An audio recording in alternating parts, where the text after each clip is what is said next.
worried that you will die before aliens come visit you. Okay, there are hallucinogenic drugs that can solve that problem. And your brain won't know the difference. So here's the thing. If you want to communicate with intelligent aliens across the gaps of space, you would use things that move at the speed of light. Radio waves have good sort of penetration properties of interstellar gas clouds and this sort of thing. All right, so now let's find a planet and send a radio signal. Well, that radio signal is going to have to arrive there at a time where they have not only intelligence, but technology. Suppose some other civilization was sending us radio waves and it arrived 200 years ago. Presumably, we would have counted ourselves among the ranks of intelligent creatures in the universe at that time, but we would have had no capacity to receive radio waves because radio waves weren't discovered yet. And so, in fact, if you want to communicate with a civilization, it has to be right in the slice of time where the life on that planet achieved complexity and intelligence and technology. And maybe technology is not a forever thing. Maybe technology escalates to the point where it becomes so dangerous that they render themselves extinct. So perhaps there's only a narrow window over which you could actually have a radio wave conversation with aliens.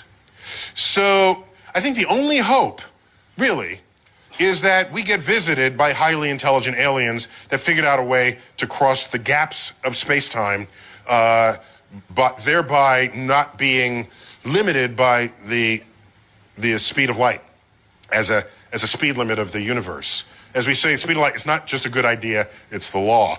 But if you warp space-time, you can cheat that, as they do in Star Trek with their warp drives and things. So if they would visit us. Now, you were depressed before? You don't know depression until what I'm about to tell you. So now imagine if they visit us in a spacecraft. What are we doing now? In the United States, we don't even have a spacecraft to launch our own astronauts. We're hitching a ride we're buying seats on the Russian for tens of millions of dollars, okay? And what will that do? It will go into low Earth orbit where we will boldly go where hundreds have gone before, all right? That is the state of human space exploration at this moment. Now aliens come from the gaps of space and they land. Okay. I have two hypotheses. Three.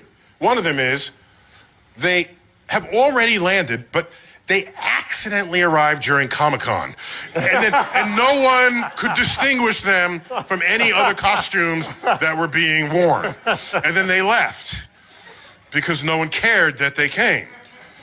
So it's a remote possibility, but I'm allowing that in the probability of this. All right. So another possibility is that they took a good look at us and concluded there's no sign of intelligent life on Earth, not worthy of their attention. A third possibility, there may be more, but these are the three that I carry with me, is that they are so much smarter than we are. And by the way, what would that take? Not much. But what's the next closest animal to humans in intelligence? Chimpanzees, chimps. And what's the DNA difference? 2% tops? Yet, what's the most they can do? They can stack boxes and reach a banana? Okay, maybe they'll put up an umbrella, rudimentary sign language, maybe.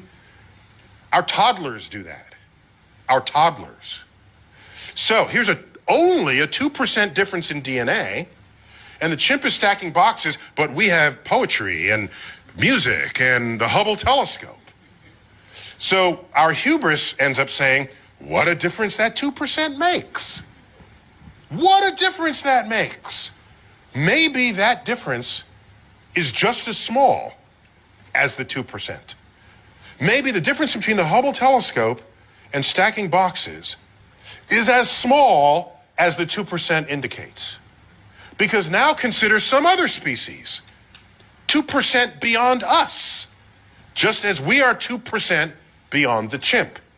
What would we look like to them? They would roll the smartest human Stephen Hawking, roll him forward and say, this one is slightly smarter than the rest because he can do astrophysics calculations in his head Like little Timmy over here who just came back from preschool. Alien Timmy. Oh, look, you just composed your 12th sonnet. That's beautiful. Oh, you just re-derived the fundamental principles of calculus. Let's put it on the refrigerator door. Yes, that's what their toddlers would be doing, because our toddlers do what the smartest chimps do. If aliens came and they had only that much more intelligence than us. So the notion that we're going to find some intelligent life and have a conversation with it? When was the last time you stopped to have a conversation with a worm? Or a bird? Oh, well, you might have had a conversation, but I don't think you expected an answer, all right? So, we don't have conversations with any other species on Earth with whom we have DNA in common. To believe that some intelligent other species is going to be interested in us enough to have a conversation? They'll look at our Hubble telescope and say, oh, isn't that quaint? Look at what they're doing. So I lay awake at nights wondering whether simply we as a species are simply too stupid to figure out the universe that we're investigating. And maybe we need some other species, 1% smarter than we are, for which string theory would be intuitive, for which all the greatest mysteries of the universe, from dark matter, dark energy, the origins of life, and all the frontiers of our thought would be something that they would just self-intuit. I'm jealous of that possibility, because I want to be around for those discoveries. Thank you all.